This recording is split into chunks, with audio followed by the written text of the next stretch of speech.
এই উইন্টার সিজনে আমরা সবাই মোটামুটি কম বেশি ড্যান্ড্রফের সমস্যায় ভুগি। তো এই ড্যান্ড্রফের সমস্যায় যদি ট্রিটমেন্ট করা হয় সেটা কতটা কি কিওর হয় সেটা নিয়ে আজকের এই ভিডিও। সো হ্যালো এভরিওয়ান, সম্পূর্ণ নতুন আরও একটি ভিডিওতে তোমাদের অনেক অনেক ওয়েলকাম। আজকের এই ক্লায়েন্টের স্ক্যাল্পটা একটু ভালো করে দেখলেই তোমরা বুঝতে পারবে যে কি এক্সেসিভ পরিমাণে ড্যান্ড্রফ ওর মাথায় হয়েছে।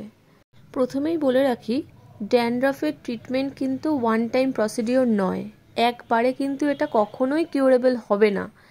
তো ড্যান্ড্রফের ট্রিটমেন্টটা মোটামুটি তোমার 4 থেকে 5টা, কারো 6টা সেশনও লাগে। আজকে আমরা তো ওর এই একটা ফার্স্ট সিটিংই করলাম। ফার্স্ট সিটিংয়ে ওর এই রেজাল্টটা তোমরা দেখলেই বুঝতে পারবে যে কতটা কি কিওর হলো। স্ক্যাল্পটা একটু ভালো করে খেয়াল করো, মোটামুটি 90 থেকে 95% কিন্তু ও কিওর। ড্যান্ড্রফটা যে পরিমাণে ফার্স্টে ছিল সেটা কিন্তু এখন কিছুই আর ভিজিবল নয়।